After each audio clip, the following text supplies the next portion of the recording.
Esse vídeo faz parte do projeto Viva Viola, contemplado pelo edital 13/2023 da Lei Paulo Gustavo. O conteúdo faz parte do conjunto de vídeos do acervo pessoal de Ramiro Viola e pode ser encontrado através do YouTube.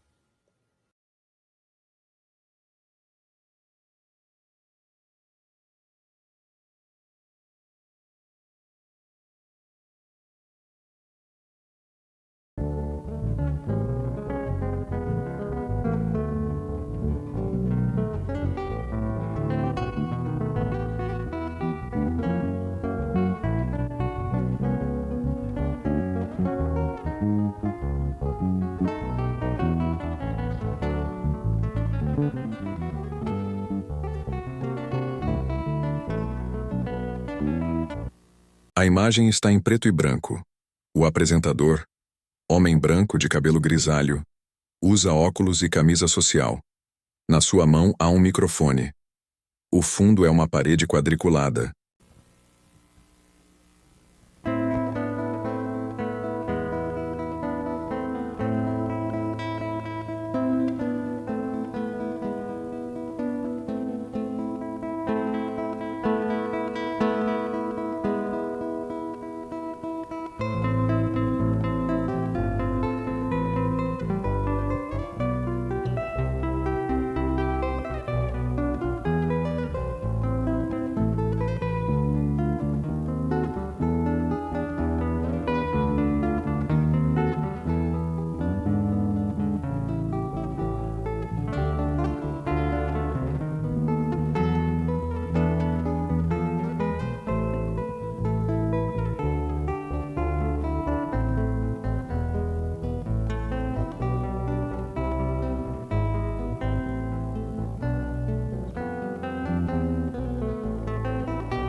Boa noite, Botucatu.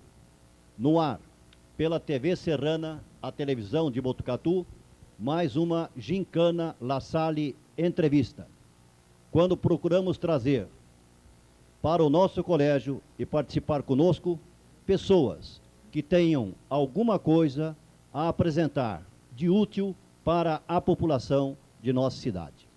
Para nossa alegria, estão conosco hoje professora Florence Kerr Correia, que é médica psiquiatra do Departamento de Neurologia e Psiquiatria da Faculdade de Medicina da Unesp, campus de Botucatu.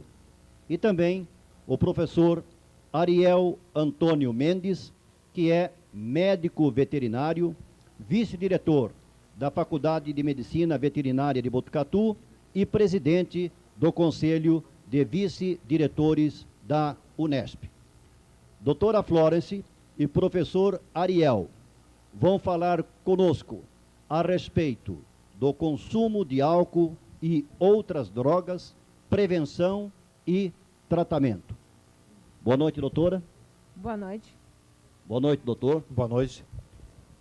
Como todos os nossos programas, vamos iniciá-lo com música. Conosco, esta noite, mais uma vez, esta dupla excepcional artistas de Botucatu: Rafael Orfeu, ao violão eletrônico, e Ismael Maza Filho, ou Maza, no contrabaixo. Com vocês, Rafael e Maza.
Doutora Florence, nós tivemos recentemente o Dia de Alerta sobre o consumo de álcool, uma promoção da Unesp de Botucatu, do seu departamento de psiquiatria, com o acompanhamento do Conselho de Vice-Reitores da Unesp.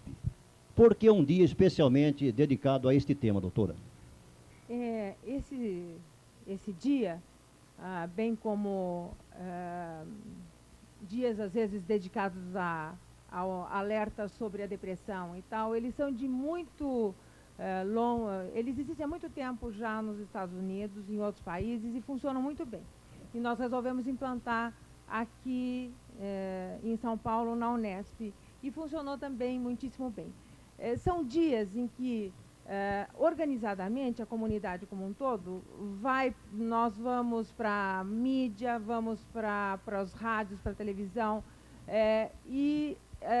possibilitamos que a população e a comunidade, vamos dizer, no caso unespiana, entre em contato com os problemas do álcool, que são enormes e graves, né? Então, as pessoas puderam responder questionários, receberam folhetos, houveram conferências. Foi um negócio assim, bastante interessante, e muitas vezes a pessoa não bebe mais, vamos dizer assim, com moderação, simplesmente porque ela não sabe dos riscos que tem de beber demais. Então, é um dia que faz esse tipo de coisa. Professor Ariel, qual é especificamente a sua participação neste projeto?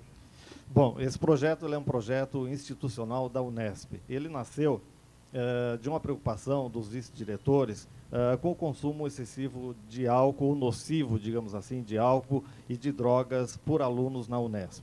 Então, nós começamos a discutir isso nas reuniões do Conselho e chegamos à conclusão de que alguma coisa mais profissional teria que ser feita. Existiam várias iniciativas a nível de diferentes campos, a nível de diferentes unidades da Unesp, mas nós chegamos à conclusão que tínhamos que encarar o problema de frente. E aí, então, nós procuramos a professora Flores, que é uma especialista no assunto, o pessoal aqui da Faculdade de Medicina, E a partir daí nasceu esse programa, que é um programa de prevenção ao uso de álcool e drogas. Isso foi evoluindo de uma maneira que foi tomando corpo, e hoje, na realidade, o programa, ele é um programa que se chama Viver Bem 2000 na Unesp.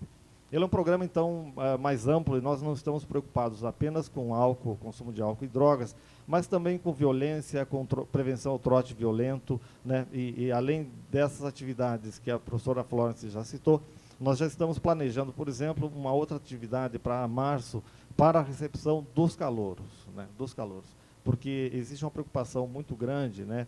Por parte dos pais, dos próprios alunos, quando entram na escola, com relação ao que os espera, né? Quer dizer, a mídia está cheia aí de casos, por exemplo, né, de trotes violentos com consequências trágicas, como esse da medicina, lá em São Paulo, aquele outro de Sorocaba, onde um aluno de medicina foi queimado. Então, nós não queremos, quer dizer, na Unesp, a gente não quer que esse tipo de coisa aconteça, né, na Unesp, e, na realidade, não deve acontecer em universidade nenhuma, né. Doutora Florence, eu tenho em minhas mãos um trabalho escrito pela senhora e me chama bastante atenção o título dele. Consiga o que você quer bebendo. Parece até um paradoxo, né?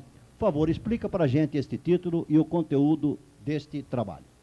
É o seguinte, a ideia não é de proibir. Me diga uma coisa, adiantaria, por exemplo, proibir sexo? O que vocês acham? Não é?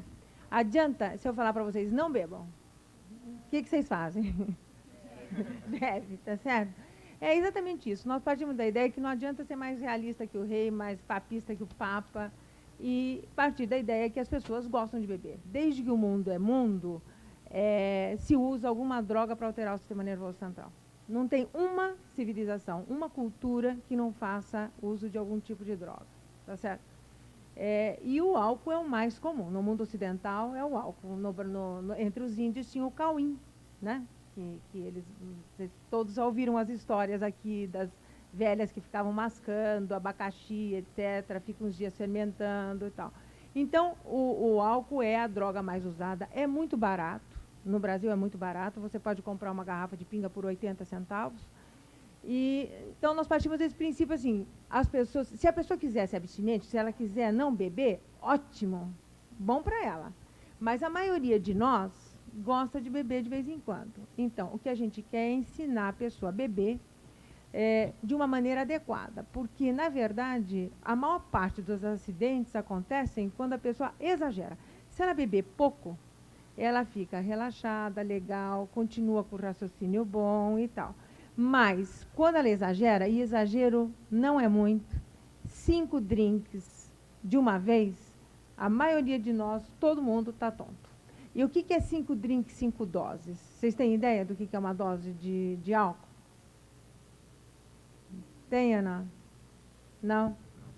Porque a pessoa, o que vocês acham? Se eu beber cerveja, eu não fico tonta? Fica.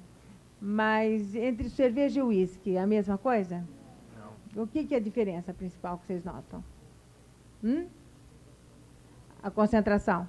Então, na verdade é assim, olha, um caneco ou uma latinha de cerveja, uma taça pequena de vinho, essa taça comum, né, que tem mais ou menos 150, 120 ml, ou então um coquetel, uma caipirinha pequena, uma caipirinha que não seja, uma caipirinha meio fraca, não muito forte, né? Ou então uma dose, mas é dose que você compra, não é dose que você serve em casa, sabe aquele dedão e bota o copo e enche de gelo, não. Assim, aquela medida no medidor, são 37 ml, é um dedinho de pinga, vodka, ou então uísque, isso é destilado, né? Ou se for licor, o pessoal adora aquele, como é que chama? Marula, o pessoal dá vida por esse marula aí. Se for uma marula, é mesmo. O comercial nós vamos cobrar a parte, hein, professora? Tá. Mas a marula é licor, licor é igual pinga. 40% de álcool, mais ou menos. Então, isso daí é 37 ml. Então, é a mesma quantidade de álcool puro que tem dentro. Então, você pode tomar ou uma lata de cerveja, ou uma taça de vinho, uma caipirinha maneira, ou uma dose, assim, de um destilado puro com gelo, vamos dizer assim, né? é a mesma coisa de álcool. Se você tomar 5 disso daí, de uma vez, e você fica embriagado. Todos nós. Então, tem tabelas, nesse trabalho, tem uma tabelinha que você vê conforme o seu peso, porque o que influencia é o peso. Você vê o quanto que você poderia beber para ficar relaxado, porque, vamos dizer assim, dinheiro, a gente pensa assim, quanto mais dinheiro eu tiver, melhor, não é isso? Mas com álcool não é assim, não é quanto mais, melhor. Entende? Doutora Florence, do seu trabalho na Unesp, do seu departamento de psiquiatria, esta incidência muito grande de jovens que se iniciam na bebida alcoólica é coisa recente ou desde sempre vocês percebem isto no meio universitário em que vocês atuam? Veja só, a maior parte dos quadros tem uma diferença muito grande entre esse bebê do jovem, que é o bebê se embriagando, bebendo muito por vez, e a doença alcoolismo, tá? Isso é uma coisa totalmente diferente. Vamos ver se essa turma aqui sabe. O que é alcoolista para vocês? Vocês têm algum amigo que vocês acham que é alcoolista? Que é alcoólatra, é bêbado, assim, Alcoólatra, sim, acho que não. Não. Mas parente ou amigo dos pais tem, não tem? Tem alguém que não tem um parente ou vamos dizer assim, ou algum conhecido que vocês conheçam bêbado? Não tem, não é?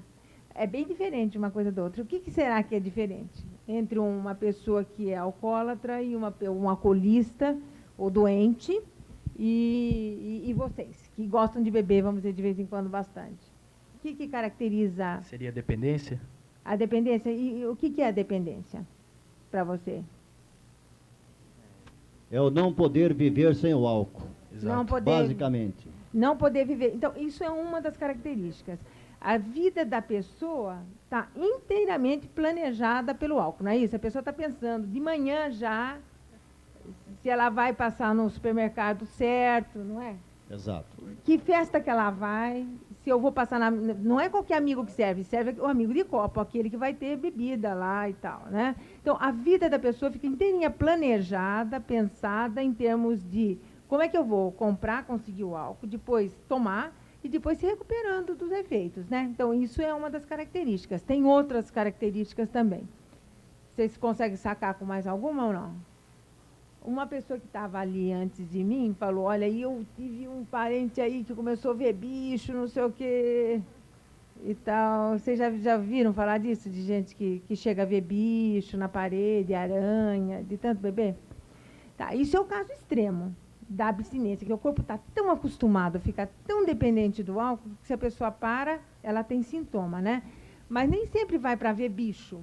O que a pessoa pode ter antes? Ela tem tremor, né? Já viram um alcoólatra de manhã, um alcoolista de manhã, como é que é? O nego levanta tremendo, daí ele toma uma, né? E já dá uma para calibrar, né? Já dá uma calibrada e já melhora. Nossa. Então, o corpo está tão dependente que a pessoa tem sintomas, ela fica ansiosa, ela fica mal, trêmula, tem náusea. Bebeu já dá uma acertada, tá certo? Então, doutora Florence, eu gostaria de colocar para a senhora o seguinte, tem fundamento científico na diferença entre aquele que é dependente do álcool ou não, na seguinte situação: pessoas que bebam todo dia e não são alcoólatras, e pessoas que bebam todo dia e são alcoólatras, no sentido de se implantar a dependência do álcool ou não. Tem uma diferença brutal. A pessoa brutal. eventualmente pode beber todo dia e não ser alcoólatra. Perfeitamente. Ela pode beber todo dia e fazer bem para a saúde, o que é melhor. Doutora, como é que é beber todo dia e fazer bem para a saúde? É inclusive, possível. Vamos explicar isso aí, doutora, senão de repente todo mundo vai sair aí adoidado, porque a doutora Florence falou, né? Não. Em que circunstância, doutora? Em que circunstâncias? Em geral é assim, mais ou menos, sensu lato, né? Nesses folhetinhos tem mais detalhado. Mas a moça, uma mulher, ela pode beber 1 drink por dia, tá? E o homem, 2 drinks por dia, não mais que isso, uma dose. Ou seja, uma latinha de cerveja, ou uma taça de vinho, ou algum destilado, e o rapaz pode chegar a 2. O rapaz não deve fazer isso nessa idade de vocês. Mas isso é totalmente compatível com saúde e Nas populações em que isso faz, diminui até a possibilidade de ter infarto. Está bem determinado. Saiu em tudo que é revista científica, não adianta você querer dizer. O problema é quem fica nos tais dos 2 drinks, as 2 doses, as 2 taças de vinho por dia. Quem é descendente italiano sabe que em famílias italianas é muito comum. Você ensina o menino a beber. Ele mistura água com o vinho, molha o pão, come na refeição, como alimento, a família junto, né? Então, entre portugueses, entre os italianos, existe muita gente que bebe como alimento. No nosso país, a maioria das vezes, não é isso que acontece. O menino é parte da iniciação, vamos dizer, do menino na juventude. Um dia ele chega bêbado em casa e a mãe, o pai, já estão esperando aquela vomitação, aquele mal-estar e tal, porque ele está ficando moço mesmo, tem que tomar um fogo, não é isso? Não sei se a casa de algum de vocês o álcool era alimento ou não, mas não é o comum. Aqui, quando a gente fala vamos sair para beber, significa vamos sair para encher a cara, é ou não é? É assim, né? Não é muito italiano o nosso estilo. Quer dizer, no raciocínio que a gente está percebendo da doutora Florence, e eventualmente, ou evidentemente, nem poderia ser diferente, não é? O ideal é que realmente não se beba absolutamente nada, mas não há que se tapar o sol com a peneira. Diante desta realidade que está aí, não é? O que pode ser bebido sem prejuízo à saúde? E eu vou aproveitar, doutora, se me permite, eu estou aqui com outro trabalho também escrito pela senhora, e que traz como título Beber se embriagando. E aqui embaixo, recomendado para estudantes do ensino médio e superior. Nós temos aqui estudantes do ensino médio. A senhora poderia, por gentileza, resumir para os nossos jovens, para a população de Botucatu, o conteúdo básico desse seu trabalho? Então, partindo da ideia que a pessoa quer beber, nós recomendamos que ela consulte uma tabelinha, veja qual é o seu peso e beba sempre, de estômago cheio, primeira coisa. Por quê? Porque quando você bebe de estômago vazio, sobe muito depressa e quando você vir, você já passou do ponto, né? Segundo, não matar a sede com álcool. Sempre você mate a sede com outra coisa. Se vai pedir bebida, pede também suco, água, intercala. Faz o seu drink durar, faz a sua bebida durar. Se você quer beber, bebe devagarinho, tá? Nunca faz assim, sabe? Tchum. E isso é coisa de alcoólatra, deixa para outro, é deselegante. Vai devagarinho, com classe, tomando devagar. Outra coisa, se você é mulher, você pode beber menos que homem. Vocês sabiam disso? Suponha que você tem um namorado que tem, vamos dizer assim, o mesmo tamanho que vocês. Ela é grandona. Vamos dizer que ela sai com um namorado grandão também do tamanho dela. Ele é baixinho e ela é grandona. Se vocês dividirem uma garrafa de vinho juntos, uma comemoração especial, você pode ter certeza que você sai mais bêbada que ele. A não ser que ele for japonês e fosse muito sensível a álcool, etc, etc. Tá certo? Mas a grande chance realmente é que a mulher fique mais rapidamente alcoolizada, porque por várias razões. A mulher tem mais gordura do que o homem, né? Ela tem menos enzimas do que o homem, metaboliza pior o álcool. Então, como o álcool dilui na musculatura e a mulher não, ele vai para o sangue e sobe, entendeu? Então, a mulher, ela em geral pode beber metade da quantidade do homem, mesmo que ela tenha o mesmo tamanho dele, e fica mais alcoolizada. Por isso que tem rapaz que gosta que a menina beba bastante também, para abusar, para um pouquinho, entende? Doutora, se ele está com má intenção. Qual a bebida consumida em excesso faz mal para a saúde? Todas. Álcool é álcool, tá certo? Obviamente que você tem algumas coisas que são de melhor qualidade que outra. Por exemplo, você vê que o uísque, a vodka são muito populares no mundo inteiro, porque eles não dão tanta ressaca. Já o conhaque dá muita ressaca e a pinga dá muita ressaca, porque para ter aquele sabor gostoso da pinga, ela tem resíduos que são tóxicos, tá? Então você tem uma ressaca pior com pinga do que com bom uísque, apesar dos dois terem a mesma percentagem de álcool. Mas tomado em excesso, todos eles fazem mal. E não fazem mal só para a saúde. Eu acho que a gente devia conversar um pouquinho mais sobre outras coisas. Tem um fenômeno que se estabelece quando a gente começa a beber, que é chamado tolerância. Alguém aqui conhece a tolerância? O que, que é? Não? Era sobre isso que eu estava pensando em perguntar, fazendo uma pergunta. Eu saí com uma turma de excursão, né? E o que eu percebi talvez tenha a ver com isso. Então, algumas pessoas, eu queria saber assim, se é verdade ou não. Algumas pessoas se acham forte, tipo assim, olha, eu vou beber, eu bebo muito e para mim não me faz mal. E no decorrer da viagem, eu percebi que essa pessoa que diz que bebe muito e não faz mal, fazia mal, sim, mas parece que a pessoa ou não percebe ou então ela não quer aceitar esse fator. Então, mediante isso, eu também queria fazer outra pergunta, tipo, já existe adolescente que a gente pode ver que está no caminho de alcoólatra, sim ou não? Tá. Então, é assim, olha, todos nós, quando começamos a beber com uma certa frequência, a gente desenvolve um fenômeno chamado tolerância. Tolerância não é nada mais, nada menos de que a necessidade que você tem de beber mais ou de usar mais alguma droga. Esse fenômeno não existe só com álcool. Existe com tranquilizantes, existe com remédios, existe também com droga, com cocaína, com outras drogas. Você precisa usar mais para obter os mesmos efeitos que você obtinha antigamente. Então, a tolerância também faz mal para o bolso, porque você precisa beber mais, gasta mais dinheiro para você obter o mesmo efeito. Agora, existe, obviamente, vulnerabilidades pessoais, genética mesmo. Tem pessoas que são bons metabolizadores do álcool. Esses daí têm mais tendência de ficar alcoólatra, de ficar alcoolista em relação a outras pessoas. Por quê? Justamente porque não fica com muita ressaca e tudo, abusa mais, tá? Doutora, qual a melhor maneira de se curar uma ressaca? Assim, a gente sai, bebe um pouco, depois está com aquela ressaca. Uhum. Qual o melhor jeito? Olha, o melhor jeito era você beber menos no dia anterior. Tá? Porque a tolerância também é enganosa. Você pensa que você está mais forte para o álcool, mas é só do ponto de vista assim, daquele relaxamento gostoso. Porque o seu fígado continua metabolizando um drink por hora. Se você beber um montão, vamos dizer, às 10 horas da noite, você pode estar alcoolizado às 10 horas da manhã ainda. Entendeu? Você pode ir para a escola. Você tomou um fogo de ficar com ressaca, você fica com o seu sono perturbado, a estrutura do sono se altera, 2 dias demora para você voltar ao normal.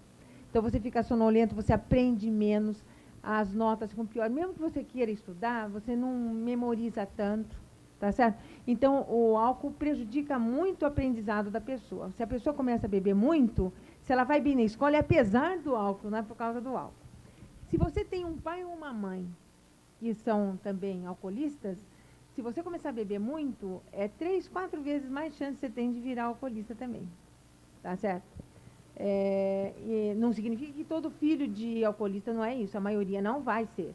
Mas se você começar a beber, você tem mais chance porque você deve ser um bom metabolizador. E você deve gostar dos efeitos do álcool, tá certo? Então, a gente não deve usar álcool para se medicar nem nada. Agora, quando você está com tolerância, tem abstinência quando fica sem beber, essa coisa toda, que já se estabeleceu um quadro de dependência, aí existe o que a gente chama uma doença cerebral. Não é o caso dos alunos, dos estudantes, de vocês. Demora anos bebendo bastante para você ficar dependente, tá?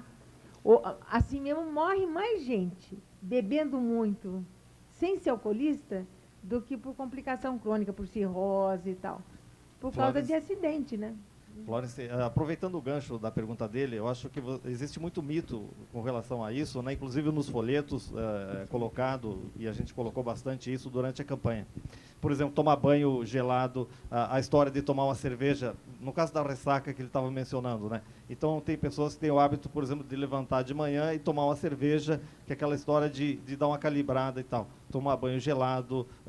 Eu acho que você poderia, talvez, falar um pouquinho sobre isso, também para complementar, né, a pergunta. Tomar banho...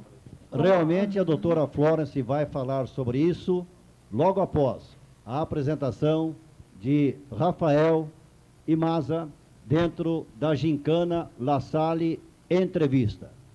Como curar ou melhorar os efeitos de uma ressaca brava.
E então, doutora Florence, se não vingar o conselho que a senhora deu em termos de ressaca, isto é, beba menos na noite anterior, diante do inevitável, o que é possível fazer para amenizar o desagrado provocado pelo consumo excessivo do álcool?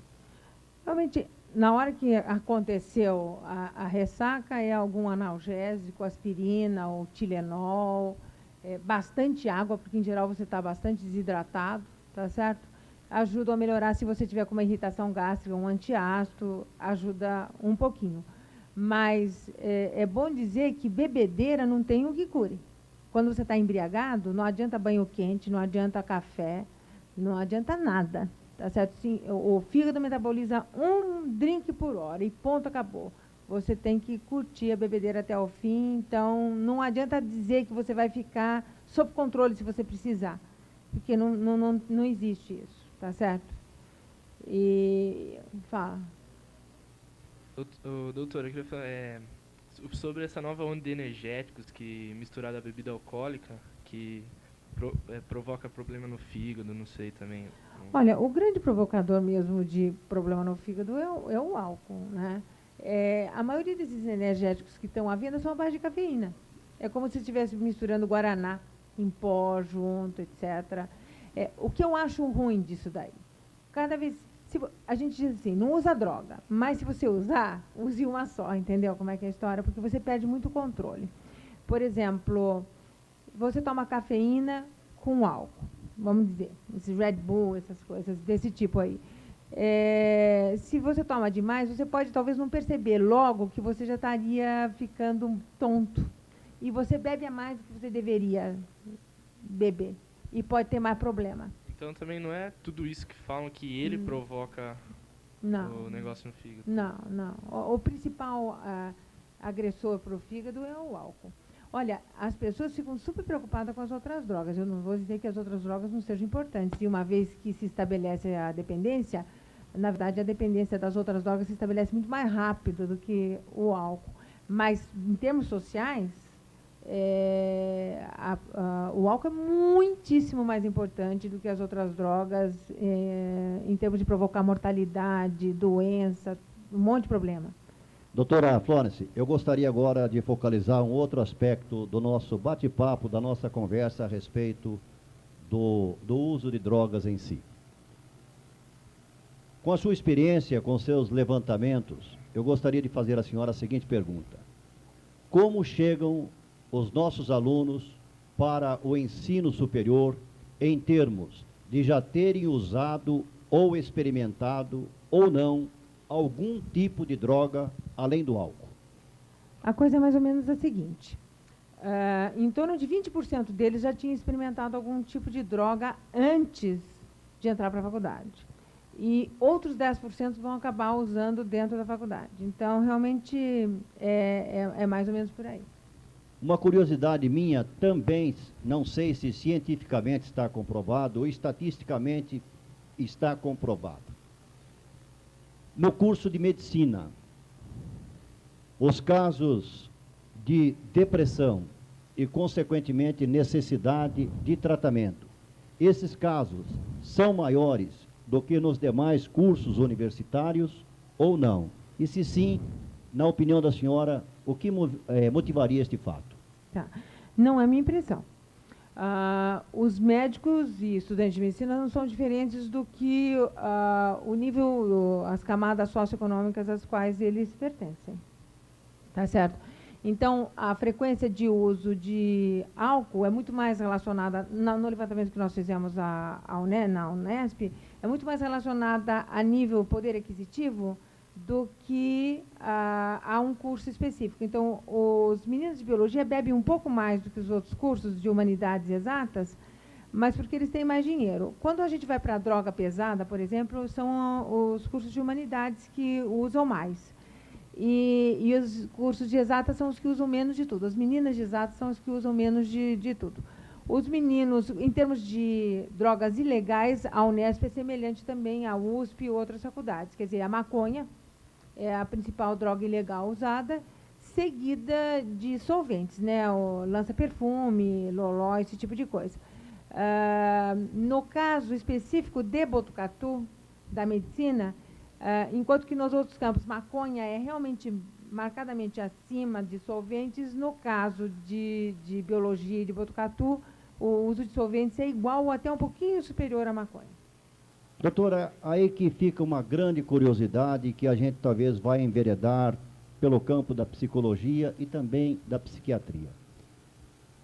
Na verdade, o aluno que alcança um ensino superior, no nível de Unesp, que é uma universidade pública, esse aluno ele tem absoluto discernimento dos males que a droga pode causar ao seu organismo.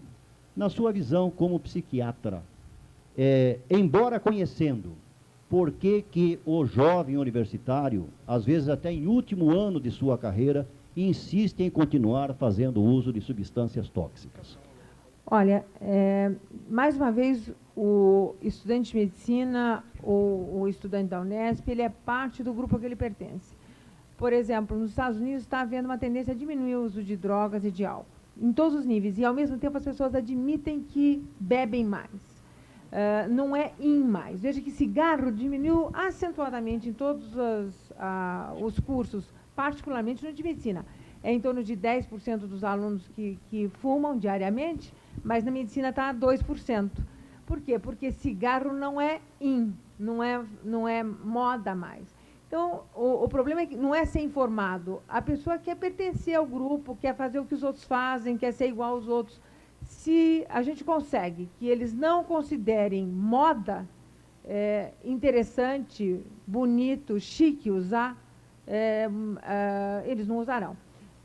Só para dar um exemplo de relação a isso, quando eu era mocinha, por exemplo, se a gente queria fazer um papel, quando era meninota, se eu queria fazer um papel de vamp, vamos dizer, a gente ia brincar, a primeira coisa que a gente fazia era fingir que estava fumando, né? De preferência com piteira, porque tudo que era artista, vamos dizer assim, bonita, chique, etc., fumava. O cigarro aumentou muito o uso quando veio o papel industrial, branco, etc., etc., né? Agora ele é fedido, as pessoas gozam de quem fuma, né? Mas se começarem a fazer muita história em torno do álcool, daqui a pouco, de novo, está havendo num certo segmento da população, em outros países, um aumento, porque está começando a aparecer que é uma coisa de macho. Se é tão proibido assim, é coisa que é o homem que aguenta, que faz uma coisa perigosa e tal, tá certo? Então, as campanhas e tal, elas têm que levar muito em conta o que as pessoas pensam, porque a gente não quer ser diferente dos amigos, na verdade? É um pouco assim com os estudantes da Unesp também. Doutora Florence, aí também, aproveitando uma colocação que a senhora faz com respeito a estar e estar dentro do seu grupo. Na sua opinião, toda esta propaganda que se faz de cigarro, na televisão especialmente, aquela simples advertência de que fumar faz mal à saúde, ela é suficiente para reduzir a indução ao cigarro que a propaganda produz? Olha, a consciência de que o cigarro faz mal está começando a penetrar em inúmeros círculos. Eu tenho muitos amigos que pararam de fumar, muitos. Cada encontro de turma é menos gente que fuma, e a gente percebe entre pessoas mais educadas uma tendência nítida a diminuir o uso de cigarro. Recentemente, eu estive naquela Avenida Sunset Boulevard, lá em Hollywood, toda sofisticada, e vi um negócio muito interessante. Tinha sabe o sujeito do Marlboro, aquele com o chapelão, que é o tipo do sujeito que parece, né, bem sucedido, machão, bonito, etc. Estava uma propaganda naquela avenida do tamanho de um prédio, ele vestido naquela roupona, etc., um cigarro na boca, o cigarro virado para baixo, escrito: cigarro causa impotência. Eu te confesso que me chocou e achei interessantíssimo. Quer dizer, e causa mesmo, doutor? Causa porque ela altera toda a parte vascular, ela piora a hipertensão. É a maior causa prevenível de morte no mundo. É parar de fumar. Ok. Professor Doutora. Ariel, alguma pergunta Deixa eu aqui? fazer uma pergunta. Vamos lá, Vivian. O que você acha da liberação da maconha? Eu, pessoalmente, É. eu tenho muitas restrições, porque, veja só, lembra que nós estamos falando de álcool, está dizendo, ninguém diria que alguém que toma uma caipirinha, uma cervejinha no fim de semana é alcoolista. A gente não fala, né? Mas quando o sujeito está todo dia enchendo o carão e vivendo em função do álcool, sim. Mas é engraçado que é fácil fazer essa distinção com o álcool. Quem é alcoolista, quem bebe socialmente, quem bebe um pouco demais. Mas o sujeito fumou um pouquinho de maconha, já fala, ele é maconheiro. Ele é dependente. E é a mesma coisa com o álcool. Então, puxar um fuminho de vez em quando, me desculpe de estar aqui nesse programa falando, mas realmente não é doença. O problema é que, como é ilegal, etc., etc., a pessoa se expõe realmente a muitos problemas.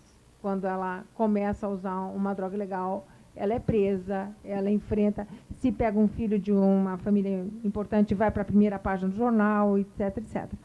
Agora, em princípio, se fosse usado dessa forma, não tem grandes problemas. Mas veja só o tabaco. O tabaco, todas as questões relativas a doenças mais sérias com relação ao cigarro foram descritas também ultimamente.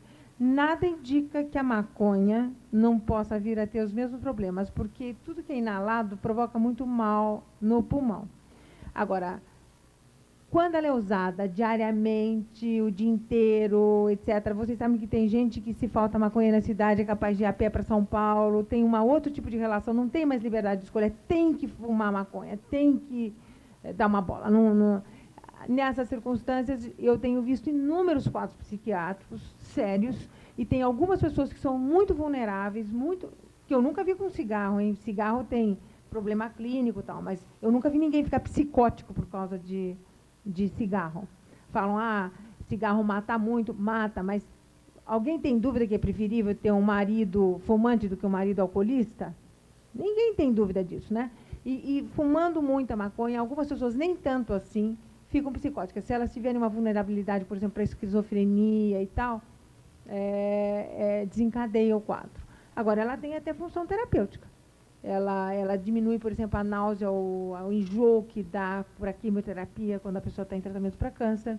Ela tem um efeito antipiletogênico para algumas pessoas, tá certo? Mas, em princípio, eu acho que é a sociedade que deveria responder isso como um todo. Mesmo cigarro, proíbe ou não proíbe cigarro, já que mata tanto?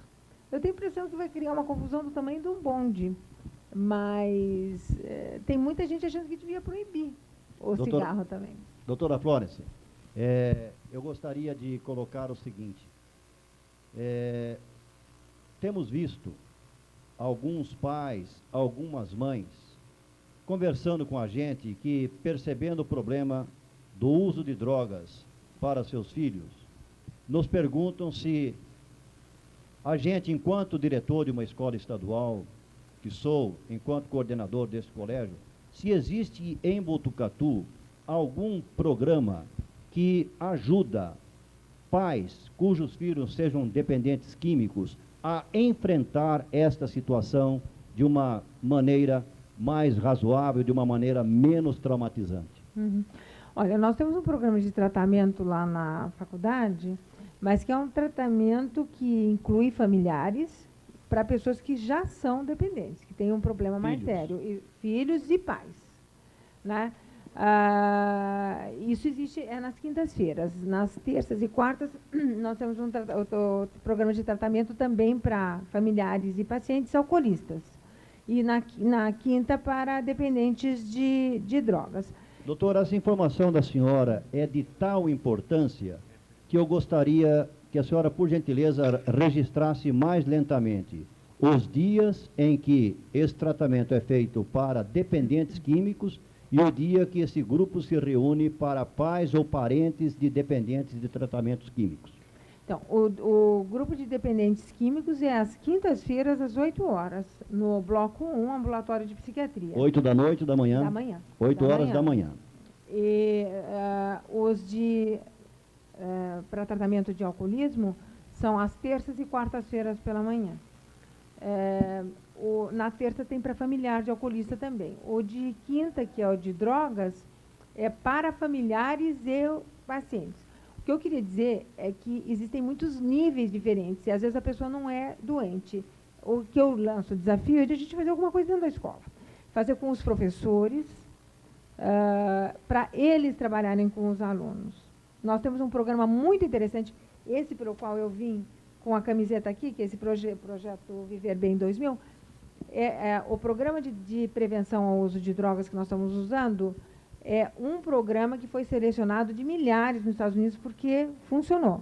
Esse senhor, esse professor americano, ele já veio aqui dar um curso, nós estamos em contato constante, está sendo traduzido um livro dele, e é um programa que está sendo usado em inúmeras universidades e escolas nos Estados Unidos, tá? Porque justamente ele não é para proibição. E eu acho que a gente podia conversar e tentar fazer algumas coisas organizadamente. É isso que eu gostaria de colocar para a senhora. Este programa, desenvolvido pioneiramente em Botucatu pela Unesp, ele estaria disponível para que as escolas que estivessem interessadas em implementar, poderem fazê-lo? Nós estaríamos interessados, sim, em trabalhar e ampliar. Temos que fazer um projeto, essas coisas demandam pessoas. Eu teria que treinar mais gente, etc., nós nos organizarmos, né? Porque eu não tenho a onipresença ainda. Perfeito. Mas eu estaria disponível para treinar pessoas, etc., na mesma linha, fornecer todo. E a gente fazer coisas com a escola aqui, até ampliar para outras escolas de Botucatu. Então aí está diretores das escolas estaduais de Botucatu, demais escolas particulares de Botucatu. A nossa Unesp, orgulho de nossa cidade, tem aí um projeto a ser desenvolvido na sua escola de prevenção, de orientação ao uso de drogas. Contatos com a professora doutora Florence Kerr Correia, no Departamento de Psiquiatria da Unesp. Esta é realmente uma grande colaboração que a Unesp pode prestar à sociedade de Botucatu e, consequentemente, cumprindo o verdadeiro papel da universidade, que é estar a serviço da sociedade. Professor Ariel, eu gostaria agora que o senhor nos colocasse aí, em termos práticos, o que se pretende fazer ano que vem para os calouros da Unesp, para os veteranos da Unesp, na coibição do trote violento e no uso ou no abuso excessivo de substâncias tóxicas. Esse programa, ele contempla o que, basicamente? Pois não, a ideia, como já foi dito, nós recebemos alunos, uma parte deles que já tem tido experiência com álcool e com drogas. E outros acabam tendo contato na universidade. Porque você sabe que o meio universitário, e numa cidade pequena como Botucatu, é muito propício para isso, né? Os alunos saem de lá, se encontram na avenida, nos barzinhos aqui da avenida, daí vão para uma festa, para uma república e tal. Então, a chance deles terem contato com o consumo mais alto de álcool ou de drogas é muito maior do que até em São Paulo, talvez pelas distâncias, né, geográficas que os alunos têm, de onde moram, etc., e até a dificuldade de participarem de festas. Então, a ideia da universidade é que a gente receba esses alunos, né, e prepare os alunos, alertando os alunos. E a ideia, basicamente, é não proibir, ou seja, aquilo que foi dito durante todo o programa. Nós sabemos que não adianta proibir, as experiências que existem nos Estados Unidos e outros países é de que quando se proíbe, aumenta o consumo. Então, a nossa ideia é orientar. No caso, orientar para os malefícios, mas também sim aquela coisa aterrorizante. Vocês viram que no decorrer do programa a professora Florence não colocou a coisa de uma maneira assim de aterrorizar a pessoa. Não, é mais no sentido de esclarecer, né? Então esse é o objetivo do programa. Então nós vamos estar fazendo, também distribuindo, nós vamos estar colocando cartazes, faixas, folders, vamos estar distribuindo folders. Os alunos vão ter palestras, os calouros, os alunos ingressantes, e os veteranos vão estar participando disso também, porque o importante é que o veterano tenha consciência disso, né? Porque quem obriga o aluno a beber é o veterano. É o veterano que obriga o aluno a fazer o pedágio aqui na avenida, por exemplo, e com o dinheiro arrecadado do pedágio vai para a Libanesa ou para qualquer um outro barzinho da avenida, transformar aquilo em chope, quer dizer, aquele dinheiro transforma em chope. O nosso objetivo é que o trote se transforme num trote mais saudável também, né? Tudo bem, ele vai arrecadar dinheiro, ótimo, mas vamos pegar esse dinheiro, por exemplo, e vamos dar para uma instituição de caridade, né? Nós temos um programa que nós estamos iniciando, só para citar um exemplo, aqui na Unesp, que é o trote, por exemplo, para a doação de sangue, né? Então, nós já tivemos, em anos anteriores, os veteranos pegam os calouros, amarram uma corda no pescoço e chegam lá no Hemocentro com uma fila de 20 calouros para doar sangue. É lógico que isso nós não queremos isso aí, né? O aluno ele está aterrorizado, estressado, e ele não tem condições de doar sangue. Então, o que a gente quer é, por exemplo, um programa voluntário de doação de sangue, mas não que o calouro chegue lá amarrado com uma corda no pescoço. Então, esse é um programa, por exemplo, que a gente quer mudar essa cultura, né?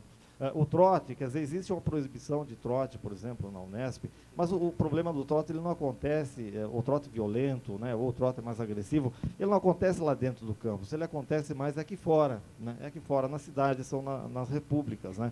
Então, o que a gente quer é conscientizar os alunos, né, a que mude um pouco essa cultura, né.